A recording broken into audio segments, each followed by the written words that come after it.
Did you know that your computer transmits a log of every single app you open? Welcome to TechFirst with John Koetsier.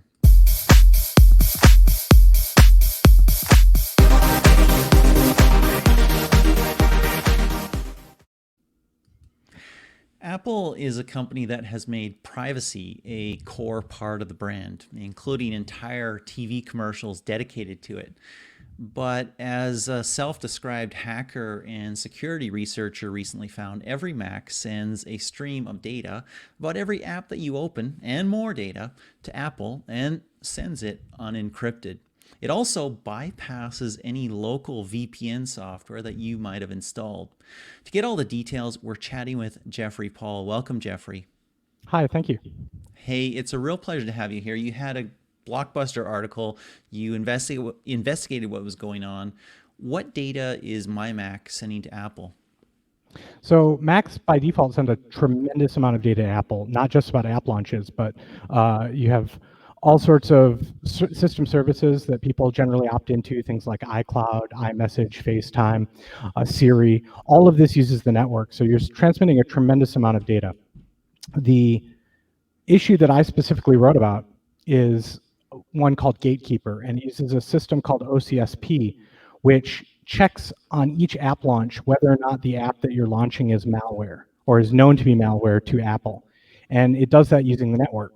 And so even though this malware check data is cached for part of a day, then it's every time you open an app that you haven't opened in 24 hours, it's sending this information to Apple. Yeah, and it's not just some data on an app that you open, which is potentially bad enough. I mean, there could be some app that Apple doesn't want you to open for some reason, or some app that maybe the government of your local country doesn't want you to open. It's not just the name of an app, right? It's additional data as well. It's location data, or something that could be construed as location data via IP of your IP address, and a few other things. Correct? Absolutely. So here's the thing that a lot of people don't realize. When your computer makes a connection to another computer on the internet, it's sending your IP address. It has to, in the normal way that computers connect to other computers on the internet. And if that contains any identifying information whatsoever, even if it's just not like a computer ID or an Apple ID, but the set of apps that you open that might be unique in your city or your village, that IP address information and timestamp of when that request comes in can be correlated with that unique information at other times. And what that allows people to do, because an IP address identifies your course location, approximately city level and ISP level. So what that means is that if you're the only person that opens a Tor browser in a region, or Tor browser and one other weird app that nobody else in your city uses, and you open it every day at one IP, and then another day you travel to another city and you open those two apps, Apple can see that that person that had those two apps, even though it's not sending a unique identifier, it's not sending your Apple ID or anything like that, they can see that that person is moving around. And the more uncommon apps that you use, the greater specificity or fingerprint indicates that computer. Does that make sense? It absolutely makes sense. We see a lot of fingerprinting going on in mobile as people try and understand what mobile app is accessing, what mobile device is accessing various apps and where it goes, and tracking advertising and all that stuff.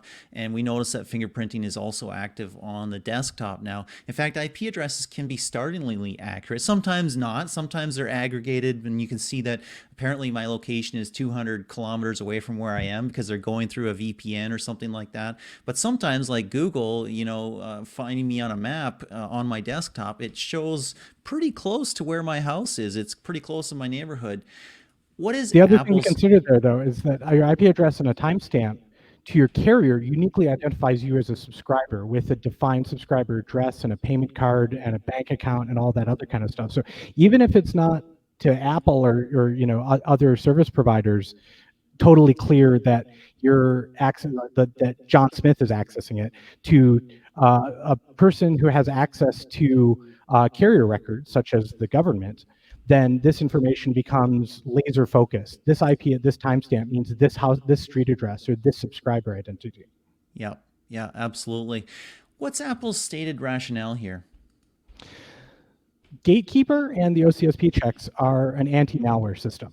Malware is one of the biggest problems in computer security today. Most people do not have the expertise or knowledge to keep their computers free of malware if they're given unfettered ability to run programs on it, because you double click on a program, you don't know what it does, and game over.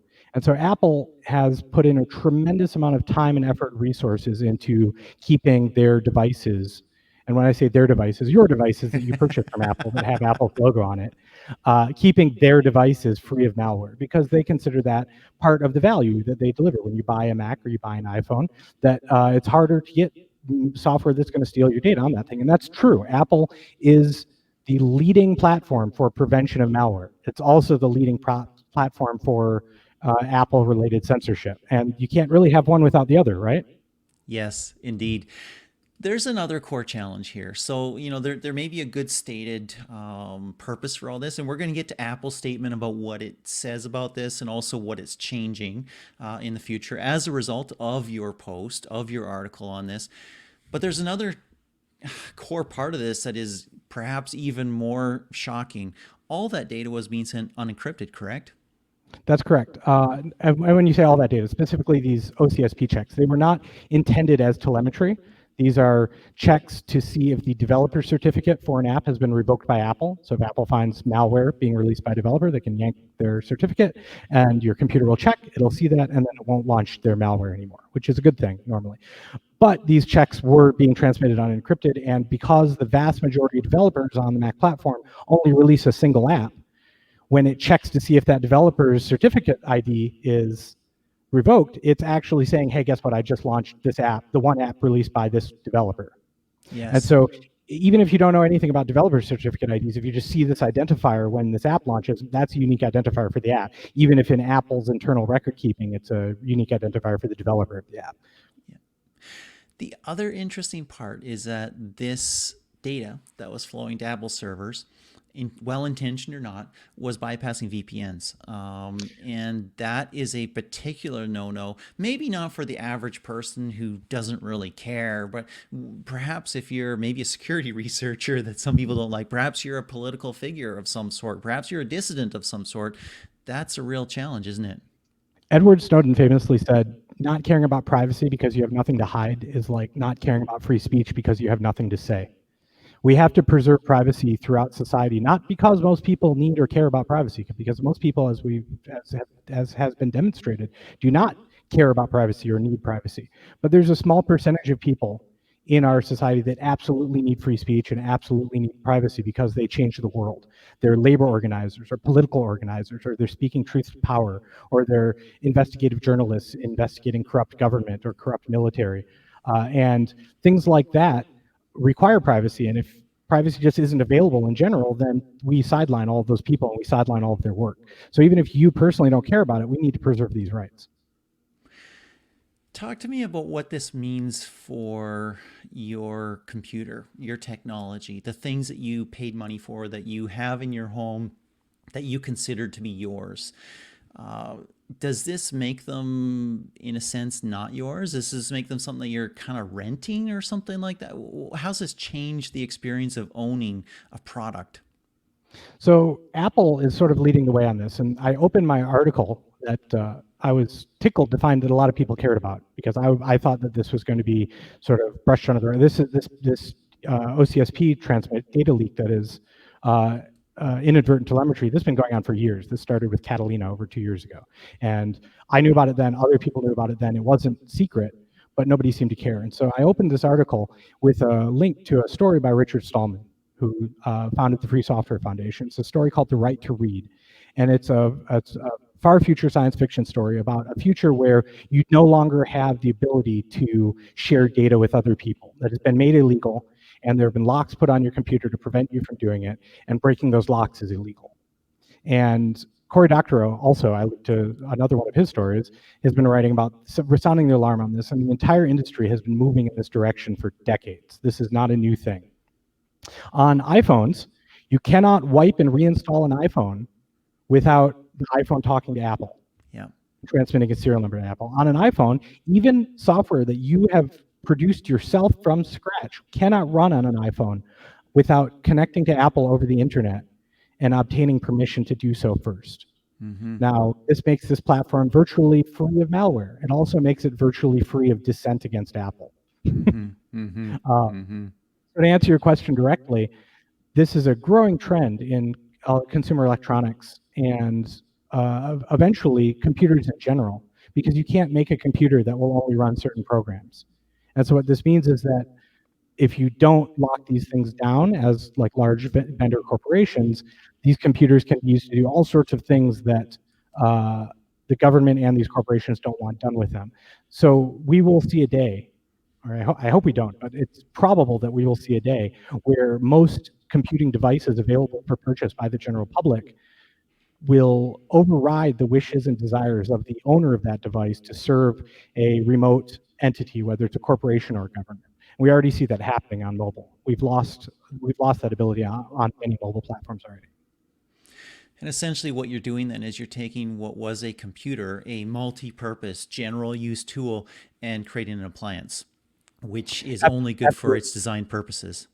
But the thing you have to remember is that there's no such thing as an appliance. They're just phones that have computers in them, or washing machines that have computers in them.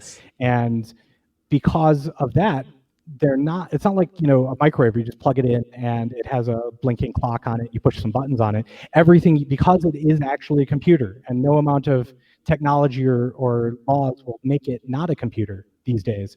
And because increasingly they're connected to the network, they end up being surveillance devices, whether intended as such or not. And especially the ones that have recently had computer chips and Wi-Fi capabilities attached to them and are being used as appliances but have that computer capability in them are often insecure and very noisy on the network and vectors for somebody attacking and getting into your envelope, your security envelope. So Apple responded to what you said, which has to be somewhat gratifying. It's not every blog post that somebody writes that Apple changes direction on and releases information on. They said that they were going to encrypt. That's a good thing. What else did they say, and what did they not say? So I was as surprised as anyone that one random guy with a blog can point a finger and yell at the largest corporation in the world and get them to encrypt their data and delete their logs. That was shocking to me. That said, what Apple did here really is as close to an admission of guilt as you're ever going to get from Apple PR. They're encrypting the data, they're deleting the logs, but ultimately, this is part of a greater trend as Apple tries to transition into a services company where Apple is going to be collecting a lot more data. And even if you opt out of all of the Apple services and all of the Apple online stuff and just want to use an iPhone or a Mac as a device that you connect to internet services that are not Apple, that's harder and harder to do. To answer your question specifically about what Apple didn't touch here, as Apple has grown and expanded into other services, Apple has tried to differentiate themselves very starkly from other services companies as being sort of the privacy option. Google's the ad company. Apple doesn't want your personal data. It's on device, et cetera, et cetera, et cetera. And that, for the most part, is true. There are many people inside of Apple who care very deeply about privacy. I don't think Tim Cook is lying when he says that privacy is a human right. I think he believes that. But we can't think about these companies, we can't personify Apple. Apple is thousands of people with vastly different attitudes and hopes and dreams and politics, every single one of them. And the things that Apple does, being a company that large, sometimes the left hand doesn't know what the right hand is doing. They do produce cohesive products, but the way that each one of these little individual features works, they have big product launches. They launch 20 big new features that use internet. They have millions and millions of users. We're not talking about like a couple servers in a closet here. We're talking about huge teams that are launching giant infrastructure to support these things. And sometimes they launch a half dozen of them with a new software release. So the fact that Apple is doing things like using OCSP to check certificates, which is pretty industry standard. The industry standard is not encrypt. There's a ton of stuff that is totally industry standard that is crazy from a privacy and security standpoint. Is not necessarily an indictment of their focus on privacy, but I'll tell you what is. When you want to use a computer without talking to Apple, you can't in a lot of ways. Like you can't release software on the Mac without being part of Apple's developer program? I mean, you can, but no one's going to figure out how to run it. So a lot of people that know the Mac might think, oh, to run unsigned software, you just right-click it and select open, right? Well, guess what? You actually have to do that twice, because the first time you do that, it won't give you the open box. The button says move to trash, and it mentions malware. Yes. You have to do it a second time to get the open button. It still mentions malware. Nobody's going to figure this out. If you're selling software and you want to sell millions and millions of copies of your software, you can't do that. That's just not going to work. You have to participate in Apple's developer program. Back to what you're saying about this bypassing VPNs, Apple accepting all of their internal bundled OS apps from user-level firewalls like Little Snitch. These are indicators that Apple is trying to exert more control over the platform. And DHH, David Hannemeyer Hansen, tweeted about this recently. These do have legitimate security benefits. It's not bullshit when Apple says that this is something that benefits users, because it does benefit lots and lots of users in a big way. But it also benefits Apple's revenue model. And we can't conflate these. We have to be very clear about where the line is between things that benefit the user and things that benefit Apple. And Apple has increasingly made it harder to find the escape hatch, to diverge from the path that benefits Apple to maybe benefits the person who owns the computer or develops the software. On mobile, it's gone. You can't do this. You have to play ball with Apple to run mobile apps, even on your own device.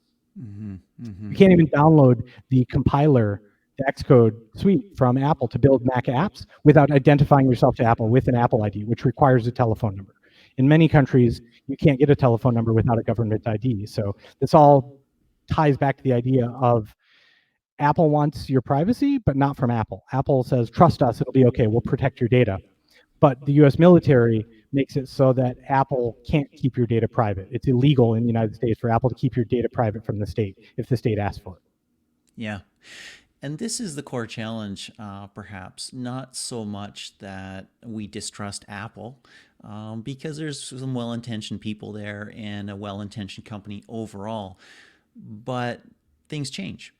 And when you establish norms of how computers work and how data security happens and other things like that, and the environment changes, the political environment could change. Who knows what will happen in the future? Who knows what will be illegal in the future? Who knows what will be unethical or immoral in the future as society evolves and changes? These logs don't go away. Exactly. Exactly. So a and real even challenge. if Apple deletes all of them because they're transmitted unencrypted, the military surveillance organizations that monitor all this traffic that runs across internet backbones and ISPs, they're going to save this forever. So Apple might delete all the data, Apple might stop logging all the data, but that the last 2 years of your pattern of life data, what you open, when and where, and from which IPs, that's going to be saved by the NSA forever. Yes. Wow. Good thing I didn't have Tor or anything like that. That would make me a special target. Well, So the other option is we just promote Tor and get as many people as possible to open and run Tor, and then running Tor and preserving your privacy isn't anomalous anymore. That's really exactly. the goal here, I think. It's a kind of a novel twist on security via obscurity, I guess. Hey, security or privacy by hiding in the crowd. I don't know. Being a part of the herd. So this podcast is about tech that's changing the world and innovators who are shaping the future. You're a hacker. You're a security researcher. Why do you do that? And what difference do you hope to make? So when I was a little kid, I saw this movie about these guys that would be paid by banks to hack into the banks and steal money.